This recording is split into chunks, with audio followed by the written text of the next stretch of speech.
Hello and welcome to your online classes, my dear grade 10 students.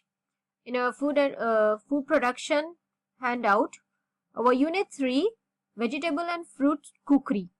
We are going to have a brief summary of the entire unit, so pay attention. Now, vegetables and fruits are an important part of daily diet. Vegetables can be classified as roots, tubers, fruits, flowers, bulbs, pods, stem, leaves and fungi depending on the part of plant that is being used as vegetable. So in the classification of vegetables, we have them first as roots, okay, the root vegetables, जो सब्जियां हमारी जो जड़ों में लगती हैं, ठीक है, we have example as carrot, radish, then we have beetroot, we have turnips, okay, then we have tubers. Tubers are those vegetables that are found under the roots and also on the stems. And ये जो होते हैं, they have high carbohydrate and fiber content. For example, potatoes. Then we also have ginger. Then we have vegetables that are as fruits, मतलब जो फल होते हैं, ठीक है. For example, we have tomatoes, we have bell peppers. ये फल की तरह लगते हैं पौधे पे and हम इन्हें सब्जियों की तरह यूज करते हैं. Then we have vegetables that are like flowers. For example, cauliflower and broccoli. ये एक पौधे के फूल होते हैं जिन्हें हम एक सब्जी की तरह बनाते हैं. Then we have bulbs. Bulb vegetables जो होते हैं, they are found under the ground. ठीक है, वो मिट्टी में होते हैं and इनकी जो ऊपर की पत्तियां होती हैं सीधी और लंबी होती हैं. For example, onion, ठीक है, उसकी जो ऊपर सरफेस के ऊपर जो उसकी लीव्स होती हैं लंबी होती हैं, होलो होती हैं. Okay, that is to say empty होती हैं and they are green in color. Then we have pods, मतलब कि जो फलियां होती हैं, जैसे कि we have French beans which is lobia और peas मतलब मटर. Then we have stem.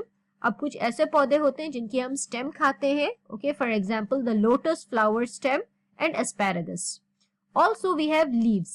अब कुछ ऐसी भी सब्जियां हैं, ठीक है, जो पत्ते हैं हम खाते हैं, वो पौधों के पत्ते होते हैं. For example, spinach, lettuce, mustard leaves, fenugreek leaves. ठीक है, mustard is सरसों and fenugreek is methi. And then fungi. Fungi का एग्जाम्पल है मशरूम. सो ये सारे क्लासिफिकेशन जो है ये वेजिटेबल्स के होते हैं डिपेंडिंग कि ये प्लांट का कौन सा हिस्सा होता है. A good chef must be able to check the freshness of fruits and vegetables. Okay, हमने फ्रेशनेस चेक करने के लिए भी हमने ट्रिक्स पढ़ी थी कि क्या टिप्स होनी चाहिए. कोई भी ब्लेमिश नहीं होना चाहिए. जो स्किन होती है फ्रूट्स एंड वेजिटेबल्स की, जो पत्ते होते हैं, they should be green and crisp. They should not be yellow. They should not be wilting, मतलब कि मुरझाने नहीं चाहिए पत्ते. Fruits are classified as simple fruits where one flower yields one fruit, aggregate where one flower yields multiple fruits, and multiple where many flowers make one fruit. So हमने fruits का जो classification देखा है उसमें 3 टाइप के classification है, simple, aggregate and multiple. Simple fruits में एक फूल से एक ही फल लगता है, okay?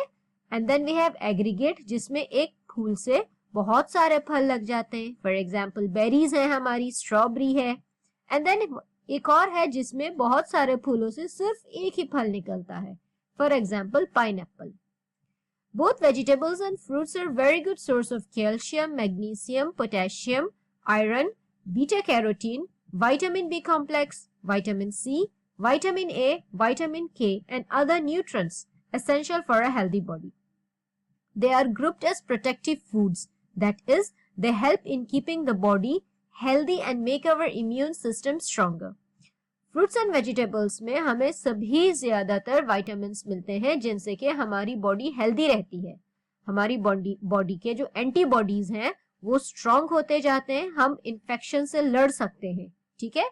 अगर हमारा इम्यून सिस्टम स्ट्रांग होता है तो हम बहुत इजीली बीमार नहीं होंगे. We will remain strong. And also इनको हम प्रोटेक्टिव फूड की तरह ग्रुप करते हैं. And also they keep our body healthy and our immune system stronger. Vegetables and fruits can be cut in various ways depending on the final usage. अब आती है बात कट्स की, ठीक है. जो वेजिटेबल्स होते हैं, फ्रूट्स होते हैं, हमने देखा है कि अलग अलग किस्म के कटिंग स्टाइल्स होते हैं, मतलब किस तरह से हम उन्हें काटते हैं एंड किस तरह से हमें उन्हें आगे यूज करना है, उसी के बेसिस पे हम कटिंग करते हैं. फॉर एग्जाम्पल डाइसेस होता है, चौकोर छोटे छोटे से पीसेस होते हैं, स्लाइसेस होती हैं लंबी, फिर स्लिट होती है एक बारीक सी लंबी, कट जो हम लगाते हैं जब हम भरते हैं, जैसे कि करेले में या भिंडी में हम भरते हैं ना, स्टफिंग करते हैं। फिर वेज होता है, जैसे कि पोटैटो वेजेस बनते हैं। बैटन होता है, लंबे लंबे होते हैं, जैसे कि फ्रेंच फ्राइज में होते हैं। एंड देन जूलियन, जो कि लच्छे होते हैं, जैसे कि अदरक के, या बेल पेपर्स, जो कि कैप्सिकम होता है, शिमला मिर्च।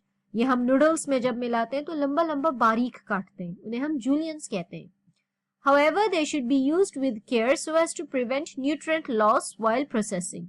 Hence, they should be washed before cutting, cut in bigger pieces and cooked in minimum amount of liquid till just cooked to minimize nutrient loss.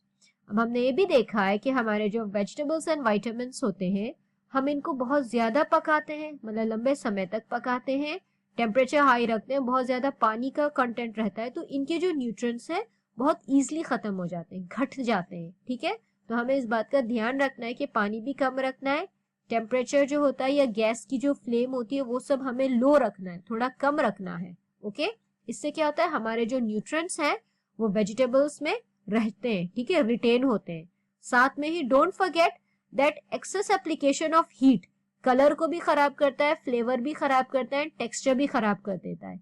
सो बहुत ज्यादा हीट अप्लाई नहीं करनी चाहिए। A good chef must understand these effects and apply most suitable method of cooking them. जो एक अच्छा chef होता है, you know who is a chef? A person who is good in cooking food. So a good chef जो होता है, he must understand कि जो हम हीट एप्लीकेशन की बात करते हैं, इनके क्या नुकसान होते हैं, ठीक है। एंड सबसे अच्छा जो मेथड होता है खाना बनाने का, वो एक अच्छे शेफ को अप्लाई करना चाहिए, ये सभी टिप्स ध्यान में रखते हुए। So this is a brief summary of our Unit 3 about vegetables and fruit cookery. Thank you.